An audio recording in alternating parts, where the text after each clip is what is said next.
My name is David Blessing. I solemnly affirm by all that is sacred and righteous that my testimony is given freely and without coercion, and is the truth as much as I can recall at this time, and nothing but the truth. So help me God. So thank you very much for taking the oath. It is a solemn oath, but it's one in which you've affirmed at this point and at this time to tell your testimony to the best of your recollection. If you now, in your own words, you can begin, we will join you from time to time with questions. Those questions are to discover information that we think will be pertinent to the wider inquest and the wider questions that we're doing. So we're very grateful for you attending today. So if you please begin. Thank you. All right, so my ordeal began in 1964 in Minneapolis, Minnesota, USA, at a church called Holy Name Church in my neighborhood. So my family had moved a few months previous to my beginning the first grade. I was 6 years old. So I was new in the neighborhood, and I was somewhat vulnerable as a child, as my home life was a bit stressful. I've heard of more stressful situations, but nonetheless. So in this Catholic school, there was a man, as I recall. Oh, I should also add that at that time, my family name was Gerald. My name at that time was Peter Gerald. I changed my name in later years because of just needing to change my life to deal with the stress involved from that ordeal. Anyway, so there was a man in this school who was really nice to me and gave me a lot of attention. And as I hadn't been getting that much attention at home, I was really interested in talking to him. And so he talked to me for a few weeks and said that he proposed that there might be a ceremony in honor of me. And that I was, because I was a good boy and I was doing well in school, and that I should meet him some night. Turned out to be Halloween. The night before Halloween in 1964, I think it was a Saturday night in October, at the last Saturday night in October, as I recall. I should add a little bit before that. Around this time, there were IQ tests being taken in all the schools around the United States. I believe the reason for it was to see if the school was working, if IQ was being increased because of the school. But I believe they also used that as a selection tool for children like myself. Anyway, so this man, he said that I should meet him in the alley behind my house. There's alleys behind the houses, between the rows of houses in that neighborhood.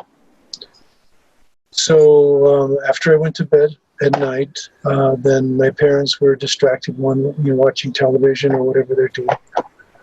And I snuck out behind them and went out the back door and met this man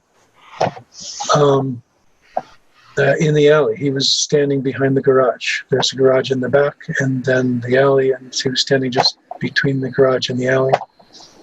And I was wearing just my boots, my pajamas, and a jacket. It wasn't very cold at that time. It was unusually warm for Minneapolis at that time of year. Anyway, he raised his arm, and then a car came from down the alley and came up and then picked us up. We got in the back seat, and then I was sitting in the back seat. And with another man. I think there was two men in the back seat and one in driving in the front.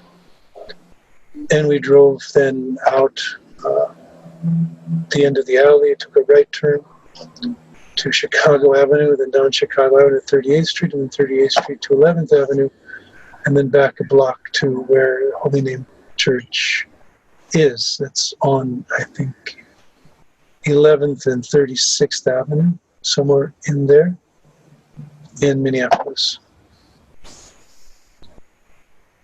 So at the back of the church, the basement is on ground level. The front of the church, it's on a hill, so the front of the church, there's a drive up to the main hall, the church hall, meeting hall. In the back, there is the rectory. There's a parking lot that during school hours is used as the girls' playground, and because the girls and boys were separated during playground times. So at the back of the church, oh, and then just across the alley from the church is the school, Holy Name School. Anyway, so at the back of the church there's a parking lot, and we drove up to that door at the back of the church and went in, and then went into an office. And in the office, they said I had to get ready for the ceremony. I had to take and just have a white robe on. So they took my clothes off and put me in a white robe. And then we went into, in the basement of that church, there's a meeting hall, of medium size, and that's used for various purposes, a multi-purpose room. And we went into that room, and it was very dark. There were, like tapestries, cloths on the wall, candlelight, low, dimly lit. And just inside the door to the left, there was a man seated, and he was holding a goat. And there was another man standing. So he was seated, and the goat was on his right, and he was to the left of the door, and not facing the door. So he was on my left.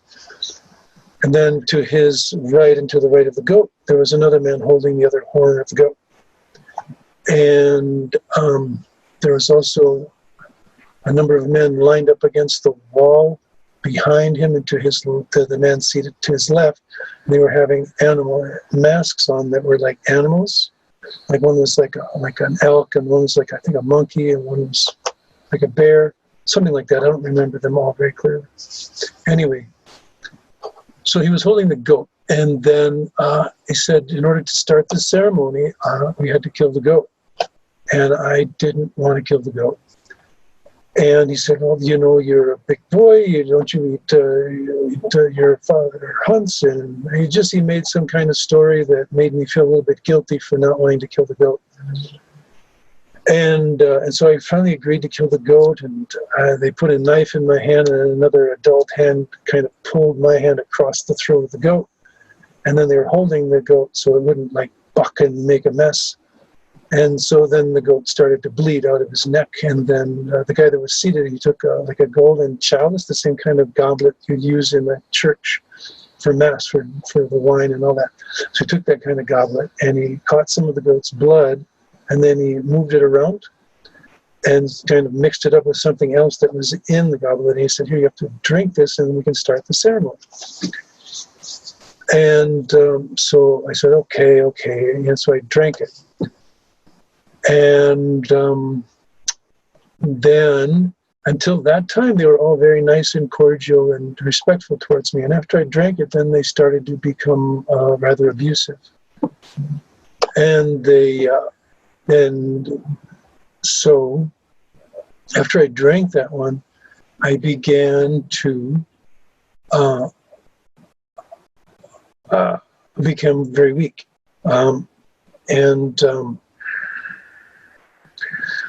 So I began to lose my capacity to stand up. So they sat me on a chair, like a little small couch, next to the left of the man who had been holding the goat.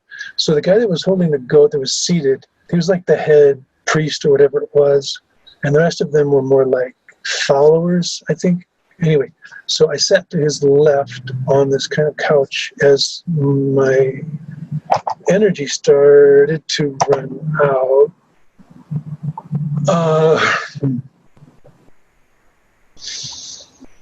And then they became very abusive, like, "Oh, you worthless kid, you piece of shit, you haven't properly served the children of the high families, and you're dying because you're so useless." And so eventually I became so paralyzed I couldn't move. I could see, I could hear, I could breathe, but I couldn't move, I couldn't speak. And they finally proclaimed me dead. "This kid is dead. He's so useless. He died." And they picked me up and put me in a box that was just behind this couch. And they put me in a box. I don't know what it was made of, maybe cardboard. And they put kind of a bowl or something over my face so that I could still breathe.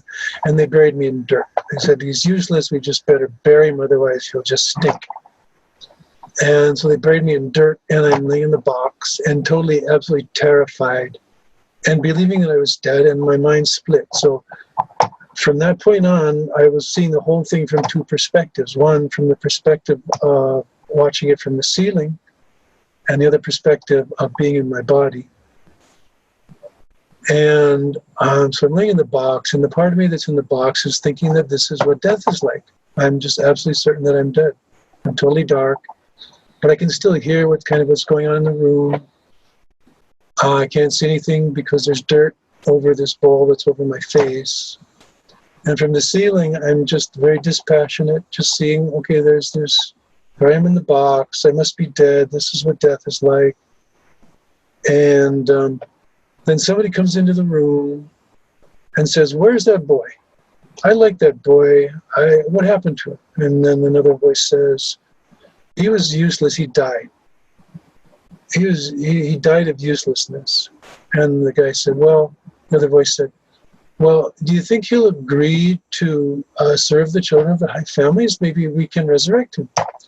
And the other voice said, "Well, I'll ask him." He said, "Oh boy, will you agree to serve the children of the high families as long as you live, as long as you hold breath on this earth?" And I wasn't really thinking, but then the guy says, "Well, I think he'll agree to that. I think he'll agree." So then they pulled me out of the box, and they said, "Okay, now we have to wash away your sins." So then they put me in progressing from the door where I entered. On the left, there was the men where they were holding the goat. Then there was the couch. Then behind the couch, there was the box. And then a little bit farther into the room, towards the back wall, there were like 3 vats. Well, 2 vats, and then like a small river pool. Anyway, the first vat on the left, they put me in, and then they were going to wash away my sins, so they pissed on me. One of them, and they were laughing, one of them turned around and shat on me, and then another one pissed on that to wash that away. And that was washing away my sins. Then they took me out of that vat, put me in the next one, which was to the right from the perspective of the door, to the left of that first vat, that vat.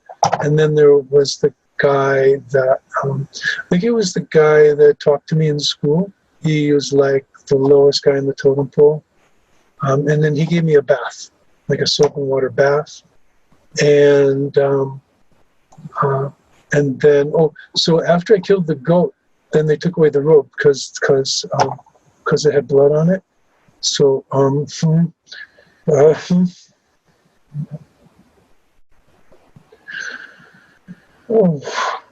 I took away the robe, so I was naked after that point.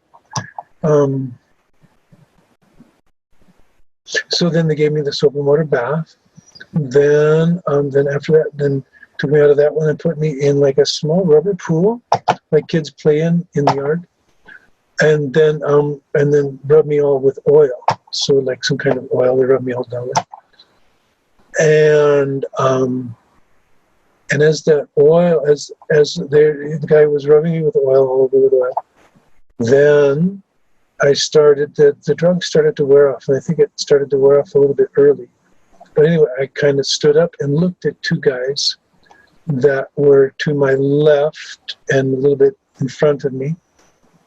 And one was sitting by a small table, and another one was standing to the to my right, to the left of the table, which was, as you're entering the room, again, from the door's perspective to the right, towards the back wall. Anyway, so as I stood up and looked at them, and then the guy that was standing picked up a big book off of the table, and then kind of rushed up and hit me in the side of the head and knocked me down and said, "Thou shalt not look upon our faces," like that. Anyway, then they kind of picked me up because I was pretty stunned by that. They picked me up and said, "Oh, here, drink this." Then they gave me something else to drink. Then they picked me up and put me on a table. And this table,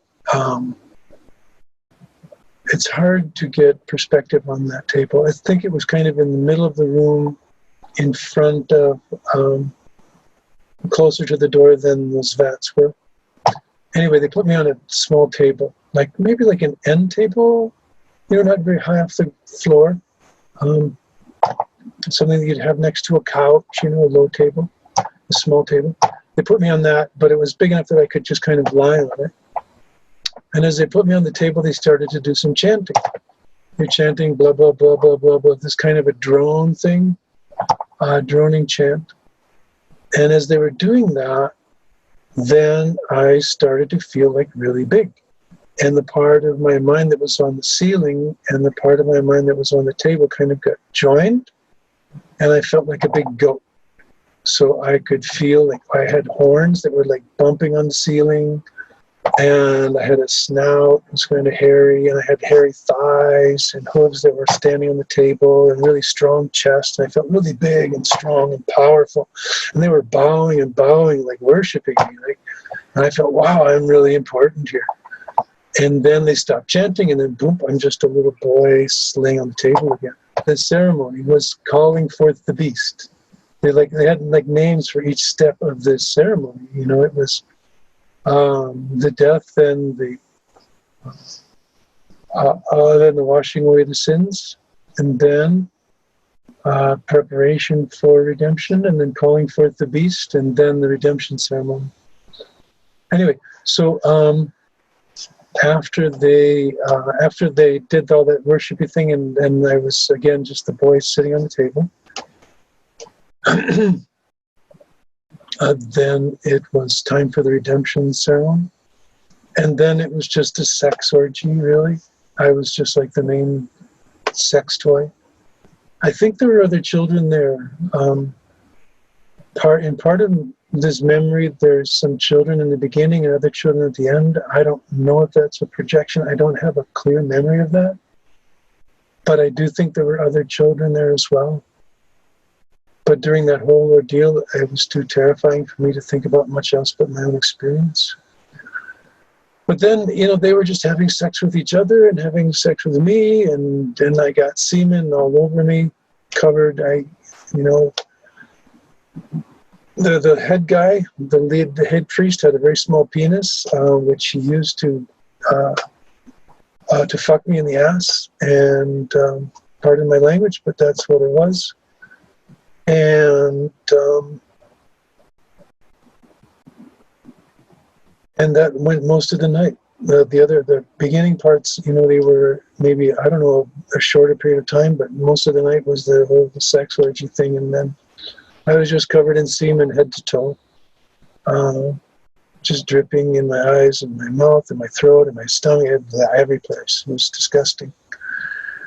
Then at some point, I was taken out of the room, wrapped in a blanket, taken out of the room to a bathroom, with a bathtub and a shower and all, and given a bath. And I vomited all the stuff out of my stomach, and a whole bath, and washed out my eyes and everything. Anyway, then they brought me back into the room and put in a clean white robe, and then there was in the room a dresser, a chest of drawers you'd find that you'd in your bedroom where you'd put your clothes, and then a mirror.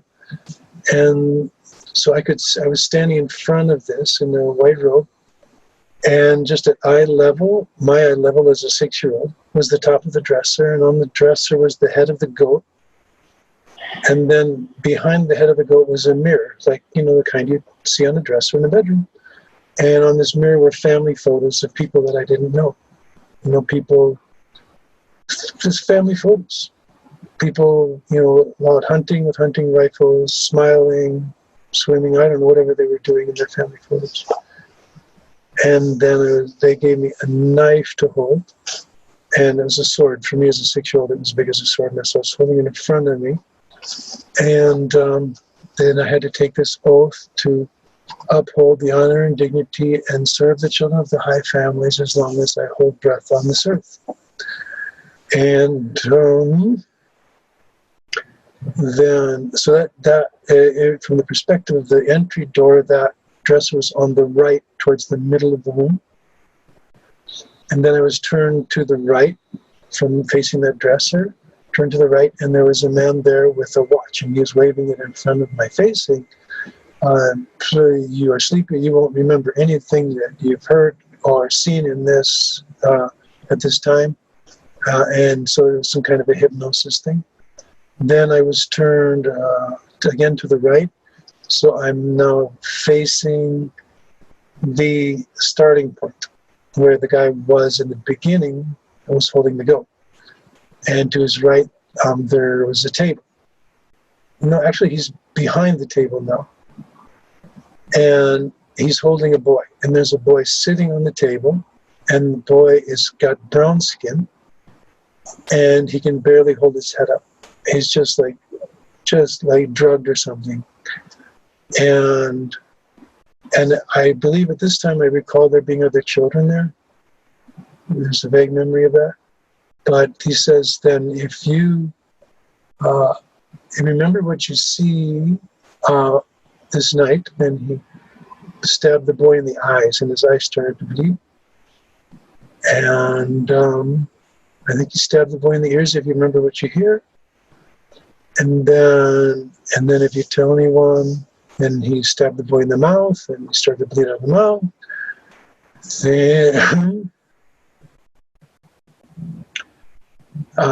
Then anyone you tell, then he just stabbed the boy from the back, and then he put the knife through the boy's back and came right out of his stomach, just below his sternum. And the knife came right out, and the boy died. Then he pulled the knife out, and then they took me out of the room, and they started to cut the boy up into pieces.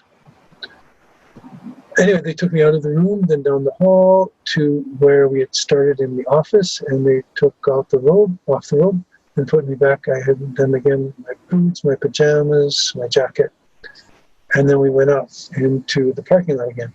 And they brought the bags with the boy's body in it. They brought them out and gave them to a policeman. There was a police car there, and 2 policemen, and the policeman took the bag, put him in the trunk, and drove away. And then I got in this black car again. It's like an old, at that time it would have been a new, I think maybe a Cadillac or a Chevy. It was a big American car, black car.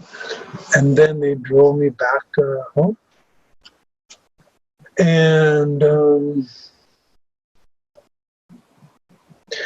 then I got out of the car and went into the backyard of my house. And then I'm in the yard, and I don't know why I'm there. And from that time, I don't remember, anything that had happened at that night.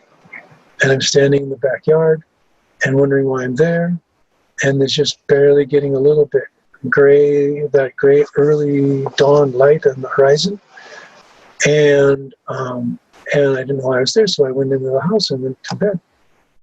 And then a little bit later, I got up and watched cartoons. On Sunday morning, there's cartoons on television that I like to watch, and I watch those cartoons.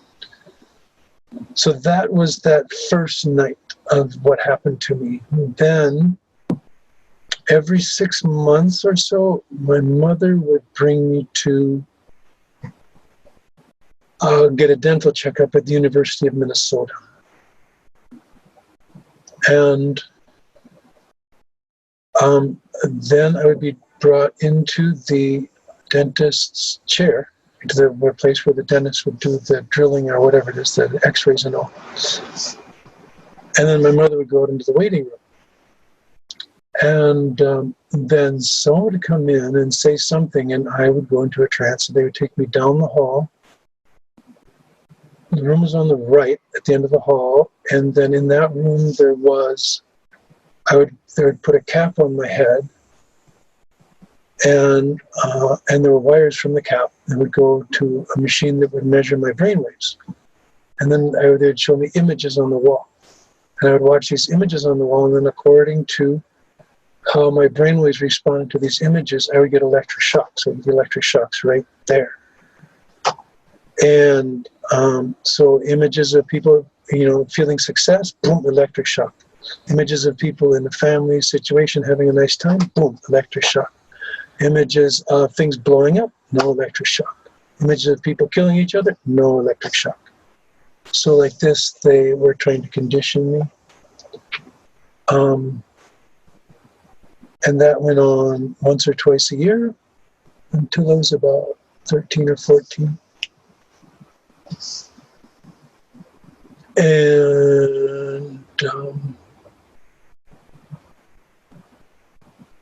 there was another thing that happened that I remember that's somewhat related to this, maybe tangentially, I don't know, but that was in the Basilica in St. Paul. So I remember the big round stained glass window. I was about 12, I think. And it was a black mass. I remember men in black robes with gold medallions and chains. Some of the chains were around their necks and some were around their waists, and they had these gold medallions and black robes with hoods, so you couldn't see their faces. The hood was kind of down. And they were lined up all on the walls, and then they filed out. That's what I remember. But then there was this kind of overnight thing with all sex inside the church. I guess that's called a black mass or something. But that's about as much of all that stuff that I remember. That I can remember right now anyway. But I guess the result of that might be pertinent. I've struggled in my life with feelings that I should blow things up and a difficulty maintaining relationships or maintaining any kind of a steady employment. Until I learned to meditate. When, in my early 20s, I realized that my life wasn't working. I wasn't able to maintain relationships or maintain any kind of income. So I found a meditation teacher, learned to meditate, and then I started to tour the world with this meditation organization, practicing meditation, doing service projects, and that's what really saved my life. I'm very glad to hear that. Yeah. Thank you very much for that testimony. It's very full and very useful. Thank you. I'm now going to pass this over to one of our team who's very expert in this area. All right. Queen, can you please consider what's been said and perhaps consider if there's anything you'd like to add or some questions you'd like to ask? Well, indeed, I noted some questions to clarify a bit for the people who are watching this, because I can imagine it must be very confusing. We have here a man of almost his 60s, I think, remembering all his life what happened 54 years ago. This is not easy, because try to remember what you did when you were 6 years old. The most traumatic things, though, can be stocked in the memory. I don't know what happened to you, David, that these memories came back. Did you have those memories all the time, or were you just feeling bad with yourself, confused, not knowing why, or did parts of what they did to you, and I don't like you to say what happened to me. There were people who decided to do to you what they did in full consciousness. It is not something that happened. That's a very good question. So please use the words, what they did to me. This Sure. is more appropriate. So I would like to know from you, if you have these memories from very young age already, or did something happen into your life where all these memories came back? Thank you. Yes. So I didn't remember any of that until I was 46. So this was in 2004, I believe, I began to remember it. So most of my adult life, I suffered from, well, as a child, I started self-medicating because I didn't remember it. I just had this terrible angst. I had a terrible pain in my stomach that caused me to eat huge quantities of food. So as a 10-year-old, I could eat a pound loaf of bread and a dozen eggs without any problem. And by the time I was 12 years old, I had begun smoking marijuana and drinking a lot, and even huffing glue and paint, just because it seemed like an enjoyable thing to do. I had otherwise so much tension. Then I quit, the glue after, just not very long, less than a year, but I continued drinking alcohol and smoking pot until my early 20s,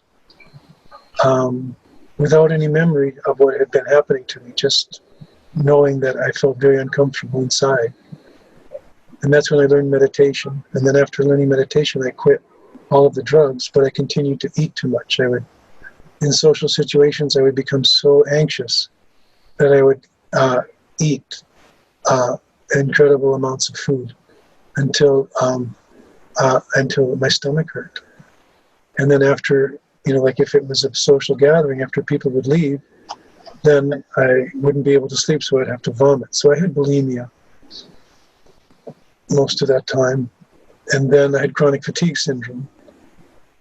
And the chronic fatigue syndrome would be a problem for 2 weeks to a month, which made it very difficult for me to maintain, any kind of a job or anything. But I continued to meditate regularly, yoga, vegetarian diet, no non-toxic. I wouldn't take anything, no drugs of any kind.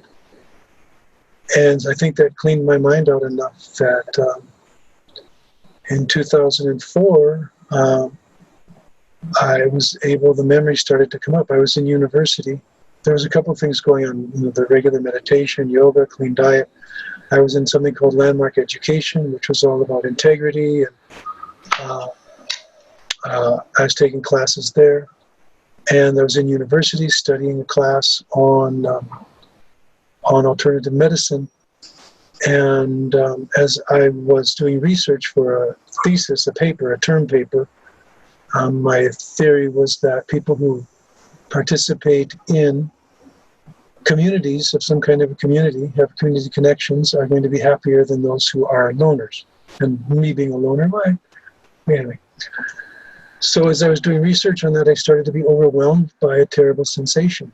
It was the sensation I felt, and the image I had was like being a piece of meat in a deli case, in a meat market. And as I was doing this paper, this sensation came up. I couldn't do the paper because it was such a horrible, disgusting sensation, and I went to see a counselor at the university. And as I was talking to the counselor, then I started to have these memories that something happened in this church. It happened in the church basement. It happened in this room in the church basement. So the memories started to come up slowly, little bit by little bit. And eventually this whole scenario started to be recalled in my mind. Mm-hmm. Until when? Until what age did this abuse continue? Do you remember when it stopped? Yeah, around 14. Why? I don't know. I remember there was a couple of things were happening at that time.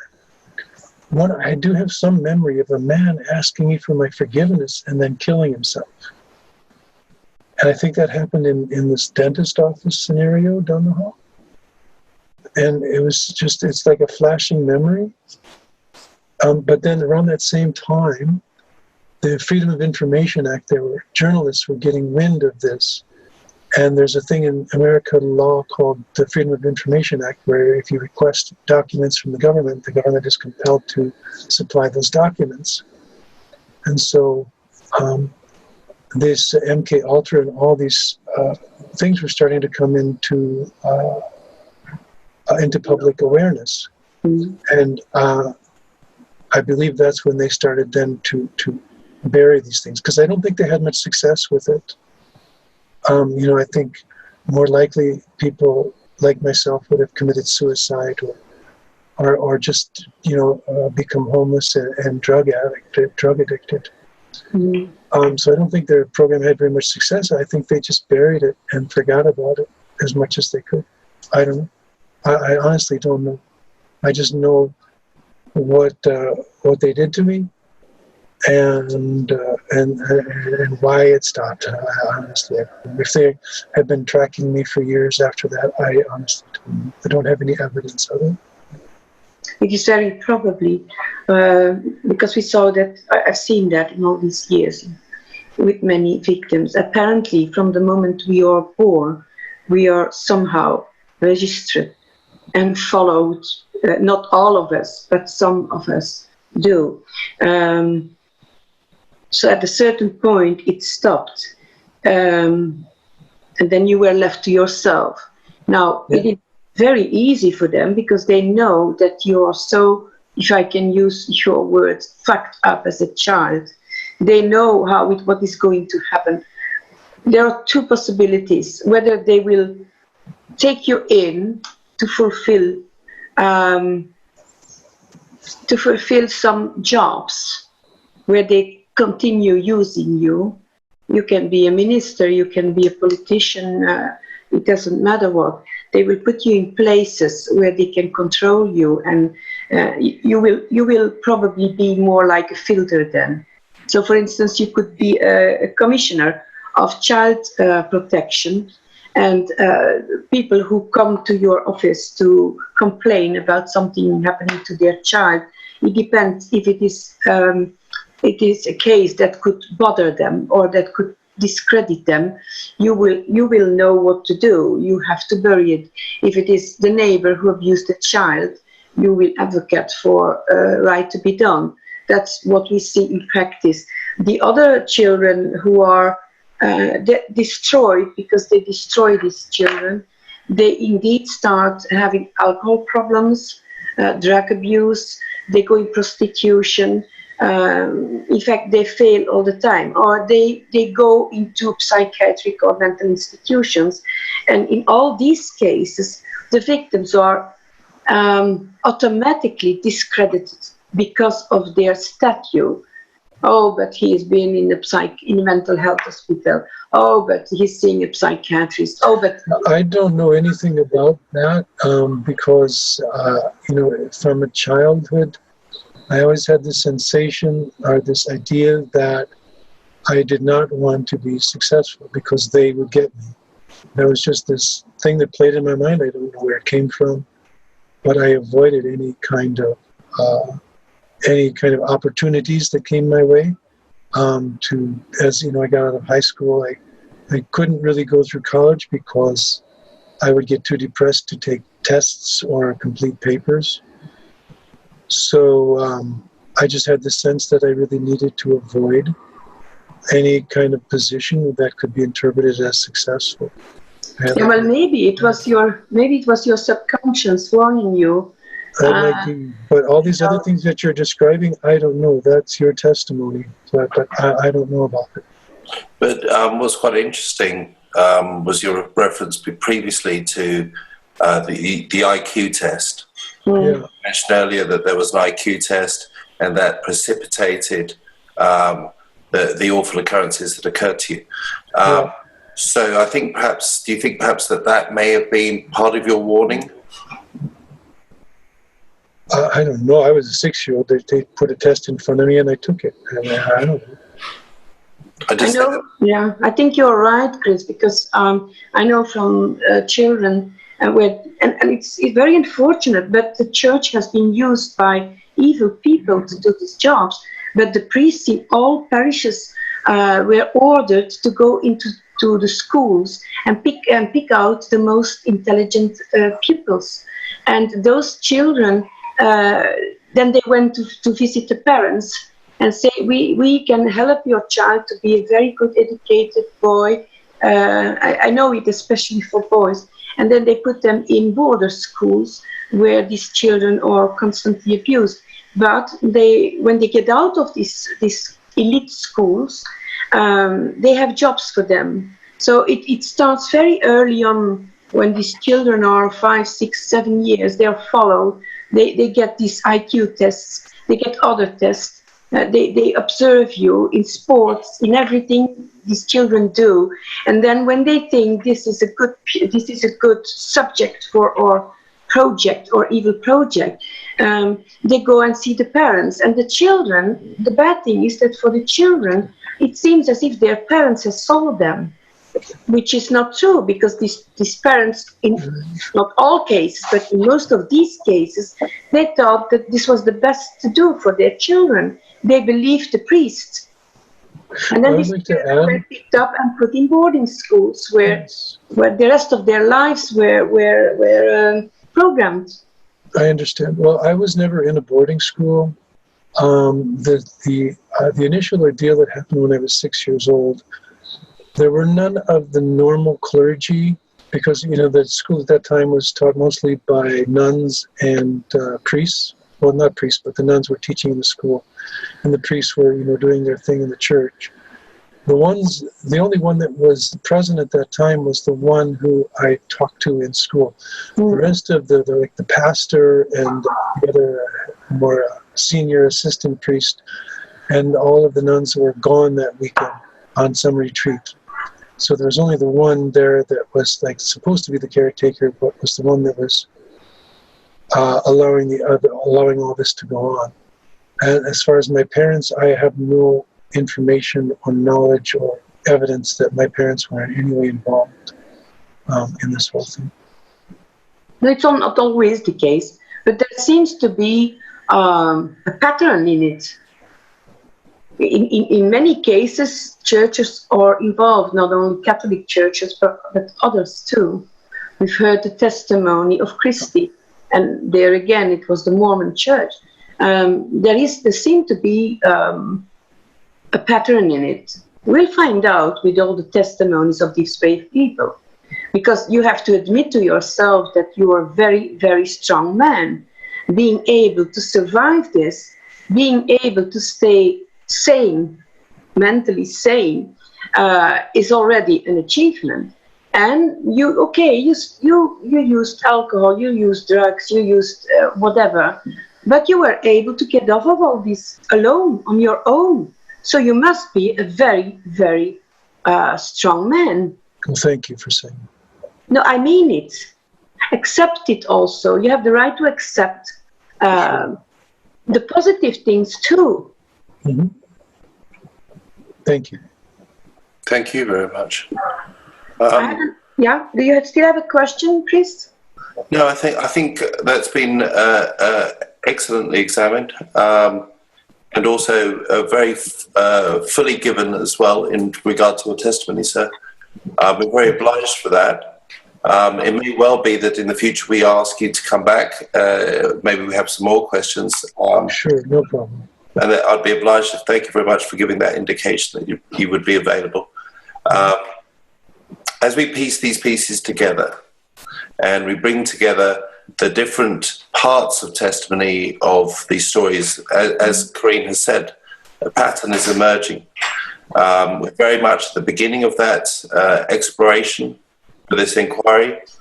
But your piece that you put in here is very much appreciated, and I want you to know that. So thank you very much. Thank you. Thank you.